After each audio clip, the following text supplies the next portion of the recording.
a chance to get all liquored up, we can go to the second half of tonight's performance. Next is Mary Norris, and Mary has been a storyteller for 25 years, about the time I was a baby. No, seriously, I'm older than that. Anyway, Mary, welcome, and I'm looking forward to your story.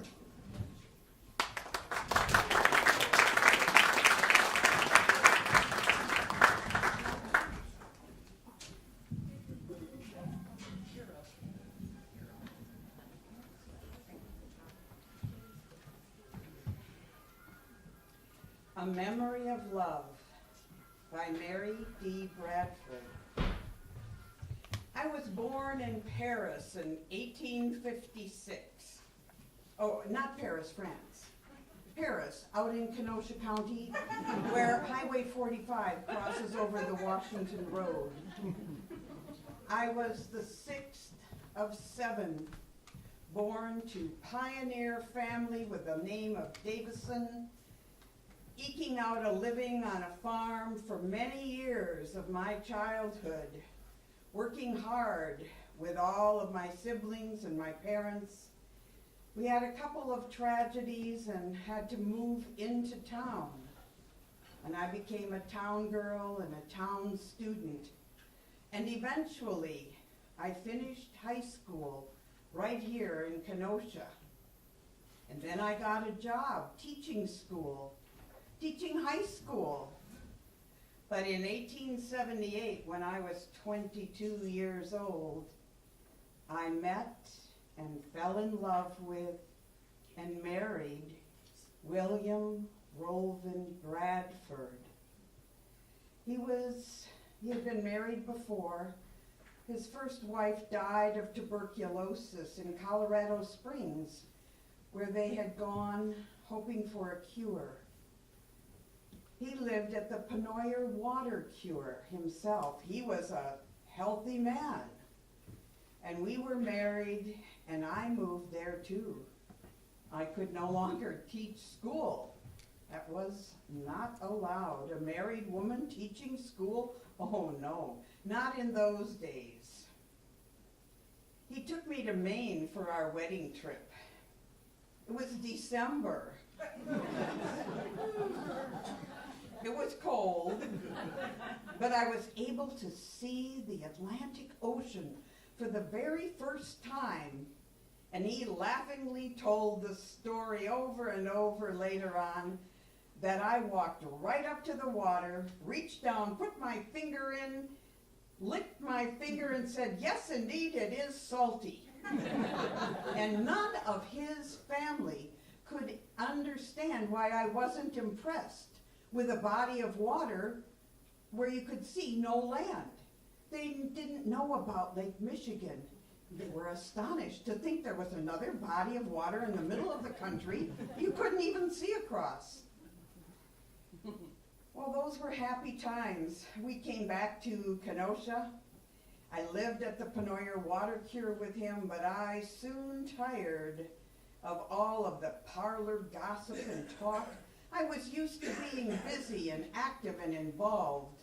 William was a businessman in downtown Kenosha, and I would frequently accompany him, and he taught me many things about the business world, and I was able to spend many happy hours there.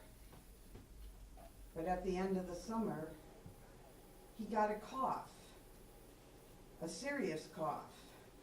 And he thought after weeks and weeks that perhaps another trip to Maine might help.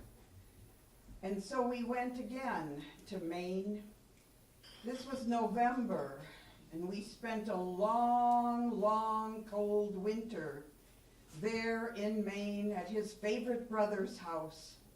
And the cough got worse and worse. He assured me that he did not have consumption, that no one in his family had lung problems. But then in the spring, I could no longer wait. I wanted to be back home in Kenosha with my family, getting ready for the baby. And so I took the train back here to Kenosha, and I found a little house to rent very close to where my parents and sisters lived. William was not able to accompany me. He was not strong enough to make the trip to Kenosha for the birth of our son in June. And when our William was 10 weeks old, I got a letter asking me please to return to Maine, for my husband's condition was worsening. My mother went with me. The train trip was hard. The baby was only 10 weeks old, but he was proud and happy of his son. And then my mother had to go back and help out with my father, for he was crippled from a terrible farm accident that he had been in. I spent the winter there with my William and my little boy. And just before he died, he pointed to an article in a newspaper. Tuberculosis was not genetic. It was not found in families. They had just discovered that it was indeed passed from one person to another through the germs. I knew that William would die. We said goodbye to each other finally in March. The roads had gone out in Maine. I couldn't get home. We had a funeral there. There was a burial. In fact, he's buried right here next to his first wife. And in 1943, when I passed on, I was buried on the other side of him.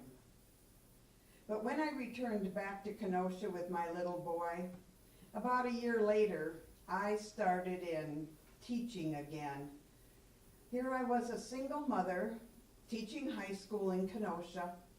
My family helped raise my boy, and I taught for many years. And then I decided to become a college teacher. So I taught at Whitewater, at Stout, at Oshkosh, and in 1910, I received an invitation from the Kenosha School Board. I was invited to apply for the position of the superintendent of schools, and I did. And they met my terms in both salary and conditions, but they only gave me a 1-year contract. The year wasn't even up when they extended it, and I was here for 11 years as the superintendent of schools. I was the second woman superintendent of schools in the whole country. I was written up in the New York papers and in Time magazine. And during those 11 years, oh my, the wonderful progress that we made in education in this town. But those are stories for another day. Thank you.